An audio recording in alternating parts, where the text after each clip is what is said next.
बिस्मिल्लाहिर्रहमानिर्रहीम। अस्सलाम वालेकुम प्यारे व्यूअर्स, कैसे हैं आप? उम्मीद करती हूँ कि आप सब खैरियत से होंगे। अल्हम्दुलिल्लाह मैं भी ठीक हूँ। तो आज की हमारी वीडियो अच्छी होगी, आपने पूरी वॉच करनी है। और आज हमारे वीडियो शुरू करने से पहले सबसे रिक्वेस्ट है कि हमारे चैनल को सब्सक्राइब करके वीडियो को लाइक करिए। तो व्यूअर्स, ये इस चैनल पे मेरी पहली वीडियो है, तो आपने मुझे सपोर्ट भरपूर करना है। और आपने जो जैसे देसी लाइफ विलेज पे आपने मेरा साथ दिया है, तो इस चैनल पर मुझे पूरा साथ देना है और अच्छे अच्छे कमेंट करने हैं और मेरे चैनल को सब्सक्राइब करना है, वीडियो को लाइक करना है। तो मैंने इसलिए आज छोटी सी पहली वीडियो अपलोड किया है, तो आपने ये वीडियो ज़रूर देखनी है।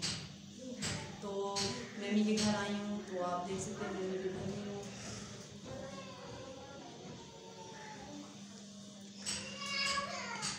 तो अभी तो मैं अपने घर जा रही हूँ, घर की तैयारी है। अब ऐसे भी कपड़े पहना लिए है, अक्सर मैंने कपड़े चेंज कर लिए हैं।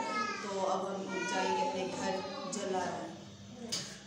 तो इस चैनल पे भी हमने कुकिंग की वीडियो डालनी है और विलेज की वीडियो डालनी है, तो आपने पूरा साथ देना है, मेरी वीडियो पूरी देखनी है। और इंशाल्लाह अच्छी से अच्छी व्लॉग कोशिश करूँगी, अच्छी से अच्छी व्लॉग आप तक पहुँचे। तो दीजिए इजाज़त, नेक्स्ट वीडियो में मिलेंगे। तो हमारी वीडियो कैसी लगी कमेंट में लाजमी बताएं। खुदा हाफिज़।